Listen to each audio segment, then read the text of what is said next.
감사합니다. 하나님을 예배합니다. 하나님을 예배하는 예배자에게 세례와 성찬, 주의 만찬으로 당신을 기억하고 기념하게 하심을 감사합니다. 매일마다 드려지는, 매 순간마다 드려지는 그 예배가 개인의 예배로 그치는 것이 아니라 몸된 교회를 세워가며 참된 하나님의 자녀의 표지로서 붙들고 갈 수 있는 주께서 우리에게 약속하신 바 그 세례와 성찬을 잘 지키며 나갈 수 있는 몸된 교회의 기둥 같은 일꾼으로 쓰임 받게 하옵소서. 감사드립니다. 예수 그리스도 이름으로 간절히 기도합니다. 아멘. 여러분, 우리가 오후 시간에 함께 나눌 이 말씀은 하나님의 자녀의 예배자의 세례와 성찬이라는 제목입니다. 우리가 예배에 대해서 계속 말씀을 나눠왔습니다. 구약의 예배부터 신약시대 예배에 대해서도 말씀을 나눴고, 그 이후에 과연 주의 날이라는 주일이 왜 안식일이 아니고 주일이었는가도 우리가 함께 나누었습니다. 그렇다면 오늘 우리는 예배할 수 있고 예배자입니다. 언제 어디서나 우리가 함께 모여서 예수 그리스도의 이름으로 예배할 수 있습니다. 그런데 말입니다. 그런 가운데서 저와 여러분이 왜 하필 세례를 받아야 될까요? 왜 하필 성찬에, 주의 만찬에 참여해야 할까요? 그 이유는 무엇입니까? 우리가 왜 세례식, 유아 세례라든지 학습과 세례식을 중요하게 생각합니까? 사람들이 그냥 중요치 않게 그냥 어쩌다가 하는 것처럼 느낄 수 있지만 실제로 엄청나게 중요한 이유는 무엇이겠습니까? 이것이 세례와 그리고 성찬이란 것은 예수님께서 우리에게 지키라고, 기념해라고 명령하신 것이기 때문에 그렇습니다. 그 명령을 붙들고 우리는 항상 우리의 예배가 주의 만찬에 참여하는 것이고, 항상 우리의 예배가 매일마다 세례식을 다시 거행하는 것처럼 그 의미와 가치를 가지고 오늘 우리가 함께 모여서 예배해야 될 분명한 이유가 있습니다. 자, 오늘 우리 서론입니다. 예배자의 세례와 성찬이라고 한다면, 여러분, 이 예배자의 세례와 성찬은 누굽니까? 믿는 자입니다. 믿지 않는 자가 세례를 받으면 믿게 되는 게 아닙니다. 믿는 사람이기 때문에 세례라는 의식을 행하는 것입니다. 자칫 잘못하면 우리가 세례를 받으면 구원을 얻고 세례를 받지 못하면 구원을 못 받는다. 결단코 그렇지가 않습니다. 분명한 것은 믿는 자가 그 믿음의 고백으로서 공식적인 행동과 공식적인 응답으로서 세례를 받는 것이죠. 마찬가지로 주의 만찬, 성찬도 우리가 성찬식을 거행하지 않습니까? 근데 그 성찬식이란 것이 자칫 잘못하면 그냥 뭔가 포도주를 마신다 혹은 빵을 먹는다 라는 것만으로 우리는 생각할 수 있지만 그렇지 않습니다.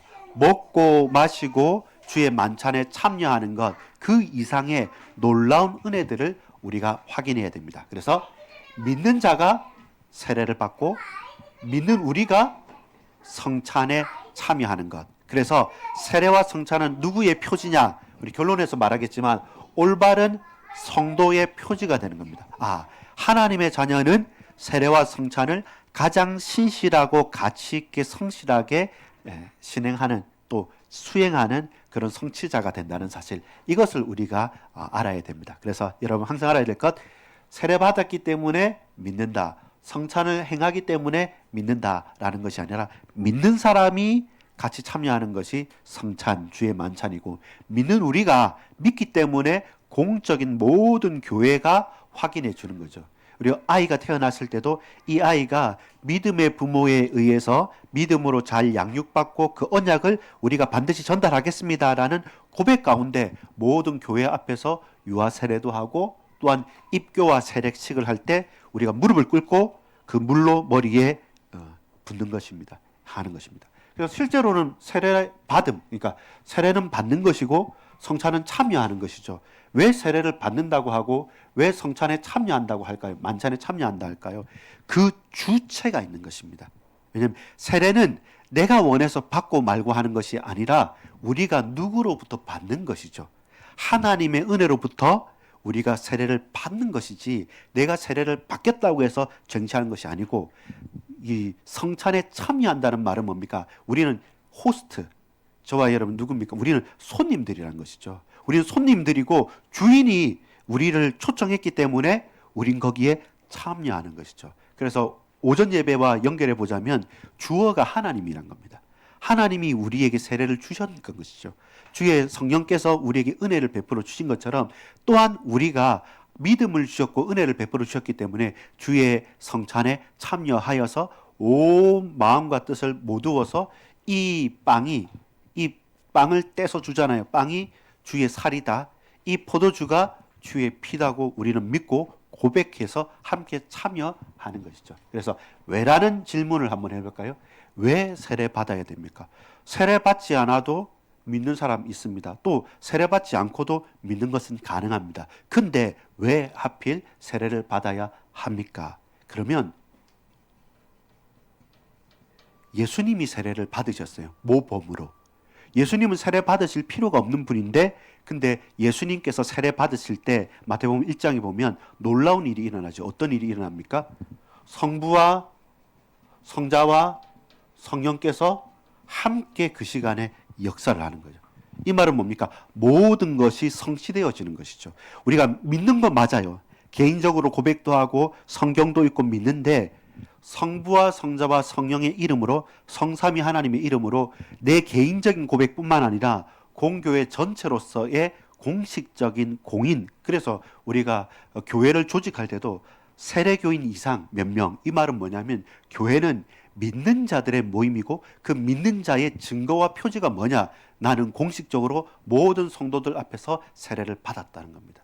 그게 초대교회 때도 마찬가지였습니다. 적어도 내가 세례받았는데 어떻게 주님을 저버릴 수 있느냐. 믿음이 연약한 심령들은 핍박하고 칼로 목에 들어왔을 때 그게 부인하기도 하고 떨기도 했지만 세례받은 사람들의 입장에서는 절대로 그게 목에 칼이 들어와도 할 수 없는 거죠. 나는 물과 성령으로 세례를 받았다. 이 말은 뭡니까? 여러분, 저와 여러분이 물속에 푹 잠기면 어떻습니까? 두 가지예요. 죽음과 생명이 같이 상징적이에요. 왜냐하면 우리 아이가 10달 동안 어머니 뱃속에 뭐 속에 있습니까? 양수라 그러죠. 물 속에 있는 겁니다. 또 동시에 사람이 물 속에 들어서 살 수 있습니까? 죽죠. 그래서 우리가 죽었는데 근데 죽어야 될 우리인데 물 속에 그 양수 속에 푹 빠졌다가 다시금 거기서 머물러서 죽은 것이 아니라 거기서 나온 거죠. 그래서 새로 거듭났다는 사실이죠. 그 말은 뭡니까? 죽었기 때문에 살아난 것입니다. 내가 안 죽으려고 버티면 살 수 없는 것입니다. 세례는 내가 푹 잠겨서 숨 쉴 수도 없고 살아날 수도 없는 거기에서, 근데 그 죽음이 곧 새로운 생명이 되는 것처럼 어머니의 양수처럼 물과 그리고 성령의 생기로 저와 여러분 살아난 거죠. 그래서 세례라는 자체, 침례라는 자체가 잠기다는 말입니다. 물속에 잠겼다는 겁니다. 잠기면 죽어야 되잖아요. 근데 잠겨서 죽지 않고 다시 거기서 일어났다는 거죠. 죽었다가 일으킴을 받은 거예요. 누가요? 예수 믿는 우리가. 우리가 유대교에 속하여 있고 율법을 잘 지킨다 하지만 그래도 내가 체험하는 것이죠. 예수의 이름으로 나는 죽었고 예수의 이름으로 난 다시 살아났다. 그걸 누가요? 우리는 물 세례로 침례로 체험하는 거예요. 예수님께서는 실제로 십자가에 박히시고 사흘 동안에 그 돌무덤에 갇혔다가 일어나셨잖아요. 근데 우리는 그럴 수 없으니까, 그러나 이 세례를 물 세례를 통해서 우리는 기념하고 고백하는 거죠. 주께서 사흘 만에 부활하신 것처럼 나도 주와 함께 주와 따라 죽었고 푹 잠겼고 그 잠긴 상태에서는 저와 여러분의 힘으로 일으킬 수 없는데 주께서 그 잠긴 나를 건지셔서 나를 세우신 거죠. 그렇게 우리는 확 살아난 거죠. 세례에 동참한다는 것은 죽었다는 말입니다. 근데 죽고 끝나는 것이 아니라 죽고 살아났다는 것. 누구처럼? 예수님처럼. 예수님이 세례를 받으신 것처럼 예수님은 세례 받으시고 실제로 그 몸으로 온 이스라엘의 율법과 온 이스라엘의 죄악과 온 인류의 문제를 본인이 담당하셨고 성전도 허물고 다른 것도 다 무너뜨리고 사흘 만에 다시 살아나시고 세우심으로 말미암아 율법의 요구를 완성하셨잖아요. 그래서 저와 여러분도 세례를 생각할 때마다 나는 죽는다. 매일마다 경험할 수 있습니다. 잠잘 때, 하루를 마무리하고 누울 때 눕잖아요. 그 잠에 우리는 빠지잖아요. 내가 이 잠에 빠져서 영원히 깨어나지 못하면 죽은 거예요. 근데 그 다음날 내가 다시 눈을 뜨잖아요. 아, 죽었던 내가 다시 새벽 미명을 맞고 살아났구나. 주께서 내게 생명을 주셨고 내 코에 숨을 성령을 부어 주셨구나. 늘 저와 여러분은 순간순간 매일마다 주와 함께 죽고 주와 함께 살아나는 것이죠. 그래서 이 세례라는 것은 항상 고백하고 또 세례 시기 의식이 중요한 것은 저와 여러분 예배라는 것과 함께 예식으로서의 세례가 중요한 것은 이것은요 개인적인 고백이 아니라 우리 교회의 공적인 고백이죠. 그래서 세례식이나 유아세례나 다 할 때마다 우리 다 함께 있을 때 공적으로 진행을 하죠. 그렇기 때문에 예배의 예식으로서의 중요한 것은 이 세례식이 되는 겁니다. 그래서 눈에 보이지 않는 말씀으로서 우리가 설교와 예배가 있지만 눈에 보이는 말씀으로서 두 가지는 세례식과 그리고 망찬, 성찬 이 두 가지입니다. 그래서 우리가 절기를 따라서 지키는 이유가 뭐냐면 그만큼 사실은 예배할 때마다 계속해도 되는데 근데 그게 그 의미와 가치를 우리가 쉽게 잊어버리거나 그냥 소홀히 생각할 수 있기 때문에 그 의미를 가르치고 또 분명히 해서 그들 동참하게 하는 거죠. 저도 기억나는 게 그때 고등학교 3학년 때인데 이제 신학교 간다고 했을 때 그럼 세례도 받으라 해서 학습을 받고 세례를 받을 때 그때 딱 10월 요때쯤이었습니다. 요때쯤에서 추수감사절을 앞두고 저는 이제 세례식 고3 때 이렇게 받았던 기억이 나는데 왜냐면 저는 유아세례는 아니니까 직접 말하고 그때 아직도 생각납니다. 곽대순 목사님이었습니다. 그 기억이 나는데 그때 이제 세례를 받았던 기억이 납니다.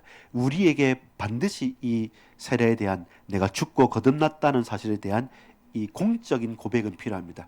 우리 오전에 나눴지만 니고데모와 같이 그 과정들을 거쳐가면서 나중에야 내가 거듭났다는 것을 알게 될 때도 있지만 그것을 우리에게 알리게 되고 내가 고백할 수 있게 아직까지 기억할 수 있게 하는 가장 중요한 예배의 예식 형태로서의 예식이 뭐냐면 이 세례식입니다. 그래서 세례는 반드시 받아야죠. 또 받을 때 잘 받을 수 있도록 설명해야 됩니다. 그리고 이것이 남발되거나 이것이 낭비되면 안 되기 때문에 유아 때는 우리가 모르잖아요. 그러니까 입교하는 거죠.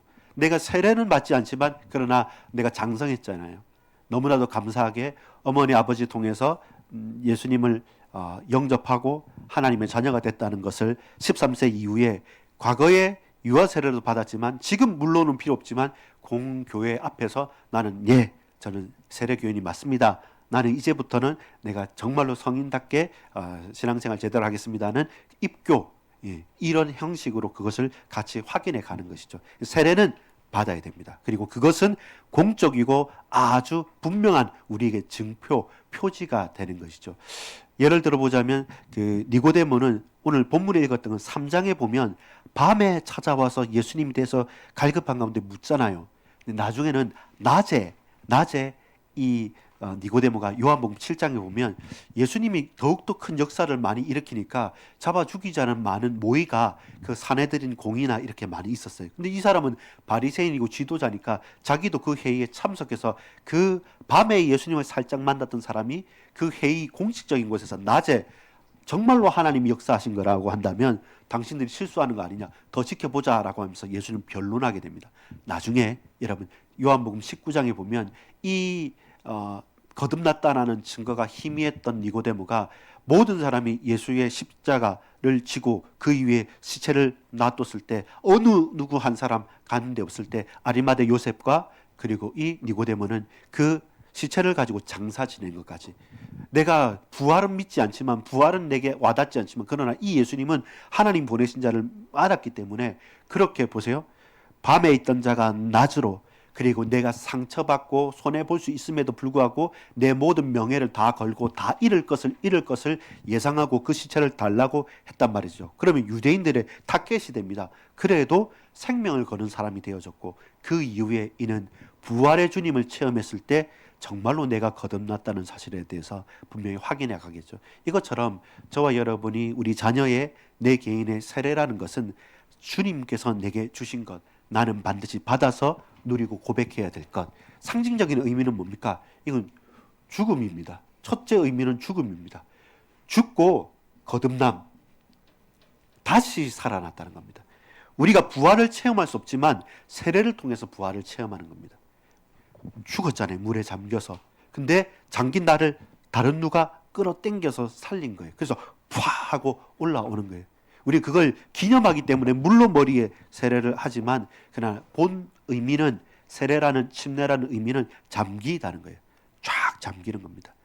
영원히 사망에 잠겨 있을 수 없습니다. 예수 믿는 우리는 거듭남으로 그 잠긴 우리의 과거, 상처, 사망에서 다시금 부활한다는 사실. 그렇다면 저와 여러분, 내가 세례를 받을 분명한 이유를 발견해야 됩니다. 그래서 저와 여러분은 의무가 있는 거죠. 나는 한 사람의 지체요, 그리스도의 몸된 교회의 지체요 성도로서 역할들을 이제는 감당해 가야 돼요. 나이와 상관없이 우리가 세례교인이다라고 한다면 투표권도 있고 그 교회의 공식적인 성도입니다. 다 동일하게 성도로서 우리가 의무도 있고 그 책임도 있고 그 누림에 대한 가치도 알게 되는 거죠. 그래서 적어도 세례교인 이상이라고 한다면 그럼 교회를 위해서 또 내 평생의 한 몸된 교회와 성도들을 위해서 우리 많은 것들을 헌신할 수도 있고 또한 우리는 두려움 없이 거리낌 없이 그 교회와 함께 동역할 수 있는 뿌리 내린 성도로서의 삶을 살아가는 거죠. 왜 세례받아야 됩니까? 내가 어떤 세례를 받았습니까?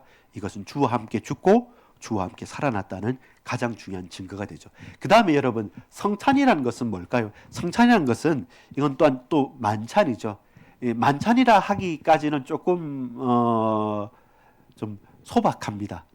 왜냐하면 예수님께서 이 십자가를 앞에 놓고 마지막 달리시기 전에 제자들을 불러서 몇 번의 식사들이 그 전에 있었지만 이번의 식사에서는 만찬을 베풉니다. 그러면서 뭐 합니까? 여러분 알다시피 예수님께서 두 가지, 여기에서 상징이라고 하면 뭘까요? 빵과 포도주입니다. 빵을 찢으면서 그 빵을 우리처럼 이렇게 잘라놓은 빵이 아니라 큰 빵 하나를 찢어서 줍니다. 그러면서 말씀하시죠. 이것은 뭐라고요? 내 살이다. 내 살이다. 그 말은 뭡니까? 원래 성찬식도 제대로 한다면 큰 빵에다가 찢어주는 게 더 맞을 수 있어요. 그냥 한 몸인데 그 몸을 우리가 같이 찢어서 먹는다는 겁니다. 예수라는 그 몸을 내가 먹는다는 겁니다. 내가 살아가야 될 이유, 내가 살 수 있는 힘, 나의 영양과 내 생명의 공급원은 다른 세상에 어떤 것 맛있는 것이 산의 진미가 아니라 예수를 우리는 먹고 산다는 겁니다.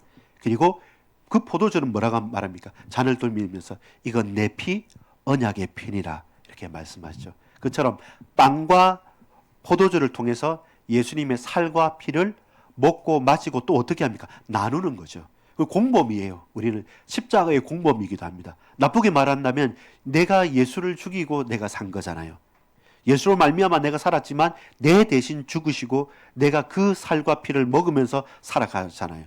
그와 같이 저와 이런 만찬에 참여한다는 것은 단순하게 기쁘게 즐겁게 흥청망청하는 것이 아니라 결국 이 만찬에 참여하지 않으면 죽는 거예요. 살아날 수가 없어요. 그 근원적인 생명의 양식을 우리는 공급받을 곳이 단 한 군데도 없다는 것입니다. 그래서 여러분, 이 상징은 뭐겠습니까? 유래와 실천은 무엇이겠습니까? 어린 양이란 겁니다.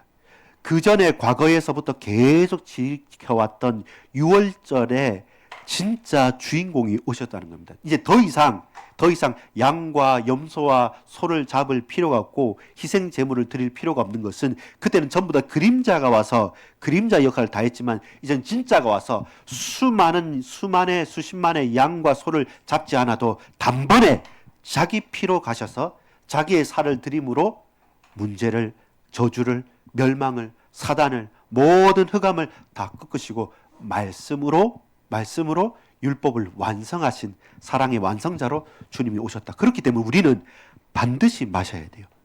반드시 먹어야 돼요. 반드시 참여해야 되고 반드시 세례를 받아야 됩니다. 미룰 수 있는 것도 아니고 대충 그냥 분위기 따라서 살아가는 것이 아니라 세례와 성찬이라는 것은 우리의 성도로서의 삶의 가장 중심이 되는 것이고 될 수만 있다면 우리의 공적인 예배에서 자주, 그러나 그 의미와 가치를 잘 알면서 해 나가는 것입니다. 그걸 저와 여러분이 만약에 우리 자녀들이나 우리 동역자들이나 우리 가족끼리 잘 알면 그걸 잘 누릴 수가 있다면 예배라는 것이 항상 살아있는 생동력 있는 예배가 되죠. 안 그러면 그냥 앉았다가 들었다가 그냥 괜찮네 하고 가는 것밖에 없지, 실제로 내가 이 말씀을 듣고 생각할 때도 동일한 거죠. 성찬식이 없을 때이지만 이 말씀은 하나님의 말씀, 말씀이 육신이 되어 우리 가운데 오셨기 때문에 우리가 말씀을 받는 것은 주님을 먹고 마시는 행위이고, 우리가 아멘으로 고백하는 것은, 찬양으로 높이는 것은 동시에 우리는 또 우리의 죽고 사는 우리의 생명수의 생수의 힘을 얻는 것이다. 이렇게 두 가지의 상징의 의미를 생각해 볼 수 있어야 됩니다. 그다음에 예배라고 할 때, 예배가 형식으로 드러날 때 찬양 예배도 있고 뭐 무슨 헌신 예배도 있고 다 있는데, 근데 정말로 형식으로서의 예배는 이 세례와 성찬입니다. 항상 우리는 주와 함께 죽고 주와 함께 살아난다. 그리고 여러분, 저는 정말 한번 해보고 싶은데 다음에 점심을 그냥 큰 빵하고 음료수하고 해가지고 애찬하면서 나누고 싶어요. 그것만 마셔도 남김이 없는 거거든요. 과거에 초대교회가 그랬습니다. 초대교회는 항상 예배와 그 다음에 식사가 연결되어져요.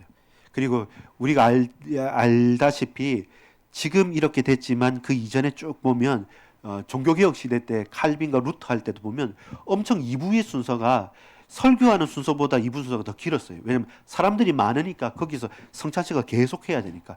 그만큼 그 세례와 성찬이라는 것은 우리가 강조하고 고백하고 누리며 살아가야 될 것입니다. 그래서 믿는 우리의 무엇이죠? 올바른 표지가 되는 겁니다. 근데 여러분, 이게 천주교가 오해한 게 뭐냐면, 그분들은 아직까지 천주교 교리로서는 화채설입니다. 그 떡을 먹는데 먹어서 입으로 씹는 순간 진짜 예수님 살이 된다. 근데 또 이 포도주인데 마시는 순간 진짜 피가 된다. 그래서 하다가 흘리잖아요. 그럼 혓바닥으로 핥아 먹어야 된다. 이렇게 말하거든요. 그것은 오해한 거죠. 성경을 오해한 것이죠. 성경은 주님 오시는 그날까지 이 일을 기념하여 지키라 했기 때문에 우리는 항상 기념한 거죠. 이 포도주가 아니고 포도즙이면 어떻습니까? 포도주스면 어떻습니까? 빵이 아니고 떡이면 어떻습니까? 뭐 전병처럼 다른 과자면 어떻습니까? 꼭 먹어야만 되냐? 그런 것도 아닙니다. 그런데 우리는 이 피와 살에 동참하고 참여한다라는 기념이라는 사실을 알아야지만 저와 이는 자유롭게 할 수 있는 겁니다. 그리고 또 우리 가정에서 같이 우리 부모님하고 여러분 밥 먹고 식탁에서 성경 말씀을 한 장 읽고 한다. 그때도요, 항상 생각할 수 있죠. 아, 이 반찬 먹고 밥 먹고 국 먹고 마시는 것도 주님의 은혜가 아니면 안 되고, 우리가 주의 살과 피를 먹고 마시듯이 우리 한 가족들이, 온 가족들이 이 말씀을 누리고 같이 신앙생활하는 거 하나님 너무 감사합니다라고 한다면 그 가치를 계속 누릴 수가 있는 거죠. 그래서 항상 저와 여러분은 예배와 예배자로서 무엇입니까? 하나님께 예배하고 예배하는 하나님의 자녀로서 우리의 존재 이유가 예배이고, 우리의 존재 이유가 딱 드러나는 가장 중요한 형식이 세례와 성찬이다. 그걸 알고 우리 어렸을 때부터 자녀들에게 가르치면요, 이 친구들이 그냥 말씀은 설교 말씀은 지나가는데 내가 이제 세례를 받았다, 성찬했다, 이것은 몸으로 느끼는 거잖아요. 이게 각인되듯이 새겨져서 예배에 대한 기중성을 우리가 알게 되는 겁니다. 그래서 세례와 성찬은 정말로 중요한 것이고, 되도록이면 자주 그 의미를 알면서 진행하는 것이 무엇보다도 필요합니다. 그래서 저와 여러분 예배자로서의, 하나님의 자녀로서의 세례와 성찬을 참여하는 귀한 응답들, 은혜들 흘러넘치기를 간절히 소망합니다. 여러분, 죽고 사는 겁니다. 그리고 죽었다가 살아나는 것이고, 우리가 살기 위해서 그 생명 양식을 매번 공급받는 것, 예수로 살고 예수로 다시 거듭나는 그 은혜가 우리의 평생에 누려지기를 간절히 소망합니다. 기도하겠습니다. 아버지 하나님, 감사합니다. 예배자로서 우리의 인생의 표지가 세례와 성찬입니다.